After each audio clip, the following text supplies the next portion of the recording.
A very Merry Christmas to you guys. Well, Christmas is technically over, but it's still December, so it's still Christmas month, right?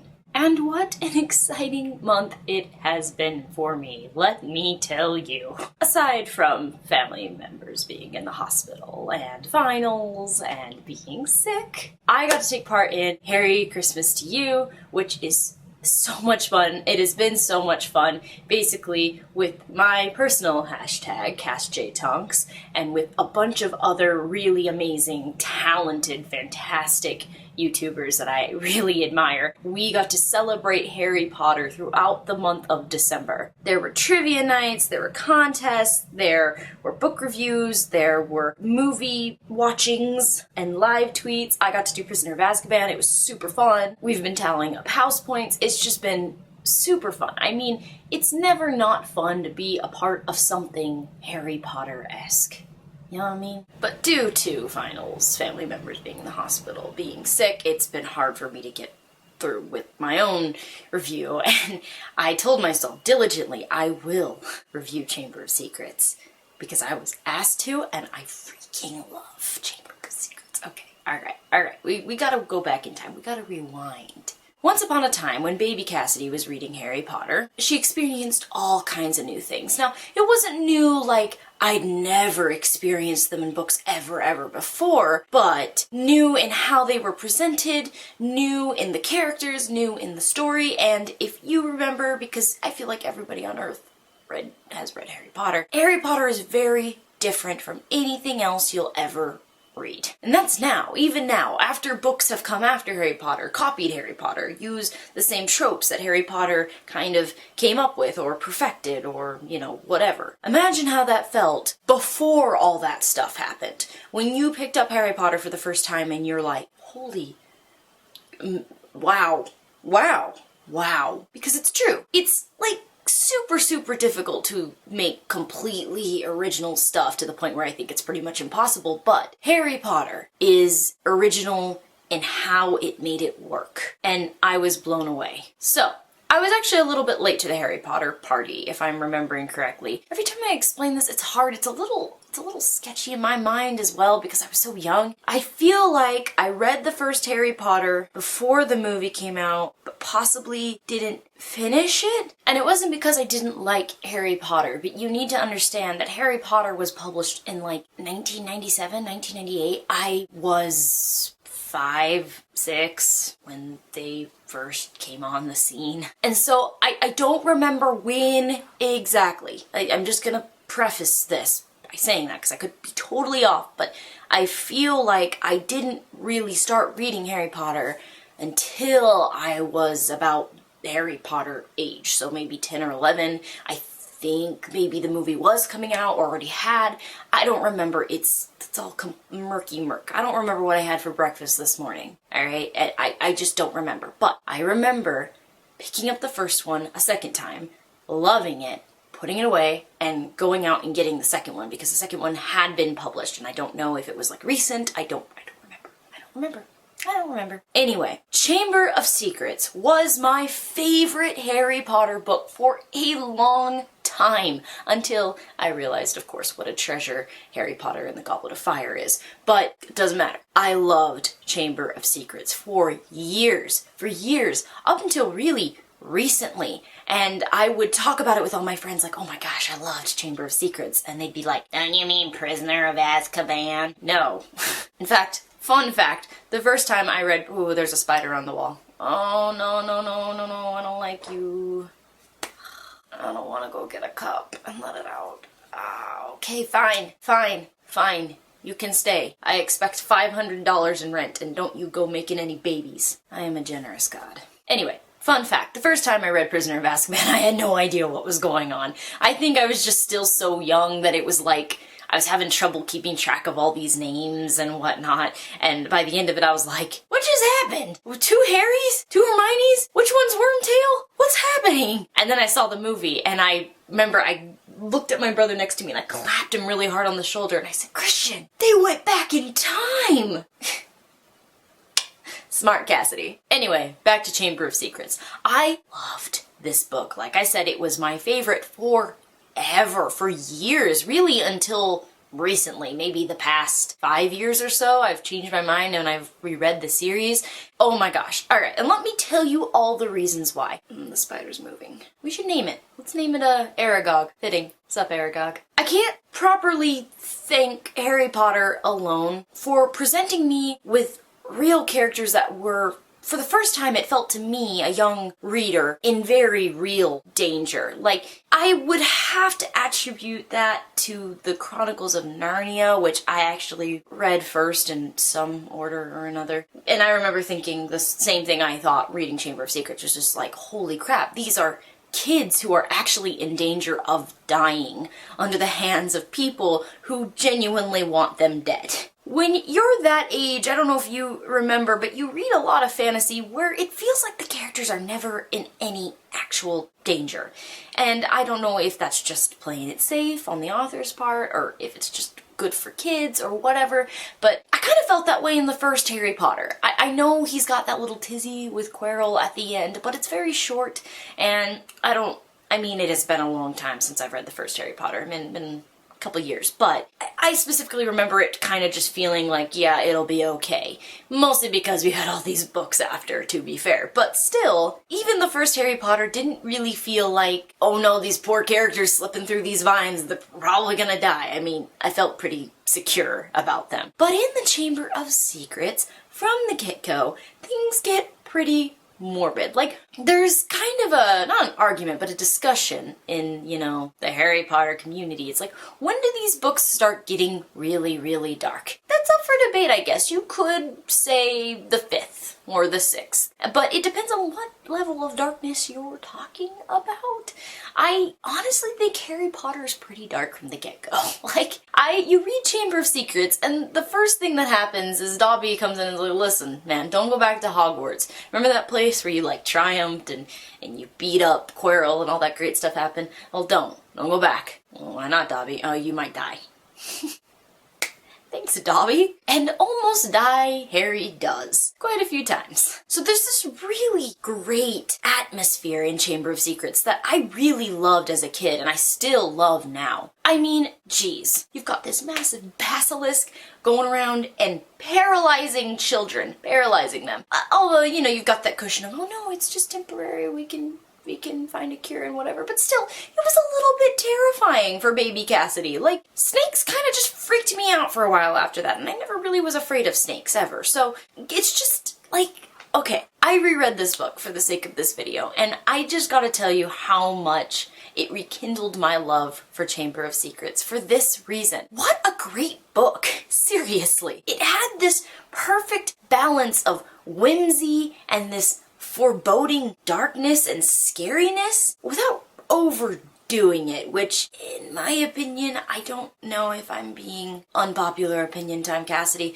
in my opinion, happens in some Harry Potter books. Like, I would say examples would be Prisoner of Azkaban, maybe Order of the Phoenix. There are just moments where you're just like, whoa, okay, take it easy, man. Like, I don't know, not a good enough balance between the dark and the whimsy. This is Harry Potter. Man, I come for the dark whimsy. I am here for the dark whimsy. Like, let's just celebrate it. I don't know if I'm making any sense, but in rereading this book, I just felt like this is really different for a kid's book, and it's very different from the first book. It's all of a sudden everyone's shutting the lights off. It's like, here's the deal. JK Rowling is coming to you and saying, listen, kid, I don't know if you can handle this, but these are 3 kids, not adults, children, who are going to be in very real, scary danger, and that's going to be a very, very repetitive theme throughout the rest of the novels. And it's really amazing how it was done. Like, through the use of these, the basilisk, and just, the founders and the information on them, and, where is Voldemort now, all these different questions, through the use of these characters and these plots, and, these creatures like Aragog and the Basilisk, JK Rowling manages to create this very real sense of danger, even though you know that there are more books. Even though you know they're probably going to live, it doesn't really matter. It doesn't affect you like it does in the first one. In this one, you're genuinely afraid for the lives of these characters, despite what you know, and I think that is serious talent. Like, to the point where I finished Chamber of Secrets and I was going to just be done, and now I'm just rereading Harry Potter, because this just rekindled my love for Harry Potter. And I don't know, I feel like these days people like to pick apart JK Rowling so much. And I mean, it's been so many years since the last book came out, and it's fine. Critical analysis and, you know, not being perfectly happy with the books, what? Sure, I'm not. I mean, I've got my criticisms for sure. But you at least have to acknowledge the fact that JK Rowling is an excellent writer. Excellent. I'm just saying. I'm not, like, just gushing without criticism. Like, I've just reread this book. Honestly, she's an excellent writer. She is an exceptional children's writer, especially, because I think writing for children is very hard. So many great memories rushing back reading this book. The first time you are introduced to Lockhart, I remember when I was really young, he reminded me of a teacher I knew, and I can't remember who now, because like I said, my memory sucks, but I realized that every teacher in Hogwarts kind of reminded me of somebody I knew. Like, it's kind of incredible how JK Rowling put that together. Every single teacher had these really unique traits that I could apply to people in my own real personal life. And I actually kind of looked it up online, looked up some discussions, and it seems like a lot of people agree. Like, it's kind of interesting. It's like Lockhart, I know people like Lockhart. And in the case of Young Cassidy, I knew one person very much like Lockhart, and I just knew. When I was reading the book, that's who I pictured in my head. Like, I was like, oh, it's you.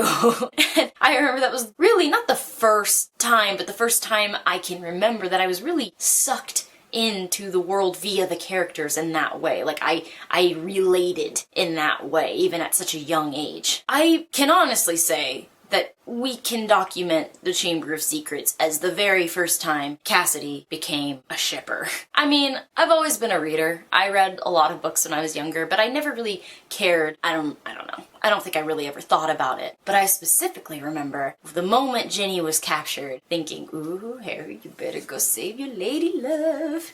And when he did, I remember, like, rereading it over and over, kind of surprised by, like, how thrilled I was. Like, I was like, what?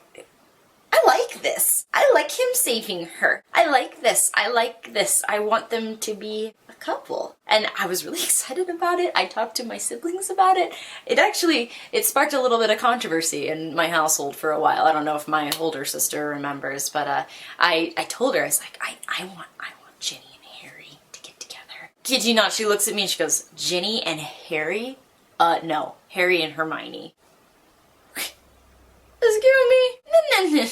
No. I like, not just my first shipping, but my first, like, shipping war. But it's just funny. I can pinpoint the exact moment where I was reading and I thought, these two. Yes, I like that. So you can say I've been a Ginny Harry shipper since the very beginning. The other thing, the sad thing about Chamber of Secrets, it's a short book. Actually, the first 3 books of Harry Potter, they're shorter than I remember. Like, for some reason, I thought all the Harry Potter books were, like, this big. I remember because one time I had the 7th book with me in high school, and I was rereading it, and some girl asked me if I was reading the Bible. So now in my head, I have this image of all these really thick volume books, but you forget that the first, like, 3 books are actually pretty small. All of a sudden, then the 4th book comes along, and it's like, what's up? My husband is calling. Yes. My favorite parts of the book, having reread it now, I liked the Quidditch. I forget how much I like Quidditch, even though it's always bothered me that Quidditch doesn't make a lot of sense. It still bothers me. I don't know why. I love Quidditch. Does it bother you? It bothers me that Quidditch doesn't make a lot of sense. Okay, you know what? Stick around. I'm not gonna tell you how to do your job. Whatever. It hasn't stopped me from running around a yard with a broom between my legs pretending to play Quidditch with the neighborhood kids. It hasn't. So, I think the best moment of Chamber of Secrets in my head, like, I remember as a kid, there's just this really awesome moment where the chamber is finally opened. And you just knew this was going to be very different from, you know, the first little mini quest our trio went in the first one. And you've got Gilderoy Lockhart not remembering anything. That was hilarious. And then just, I gotta say, nothing quite as satisfying as that final showdown between Harry and the basilisk. It's because that's when you really knew Harry Potter was something special. I have always loved Harry as a character, even from a very young age, and I am a sucker for a hero. I'm just gonna say, I love heroes. I love underdogs that come out on top and prove their worth. I love chosen ones. I love it. I'm all about it. I don't care what you say. So for me, that was just such a delicious moment.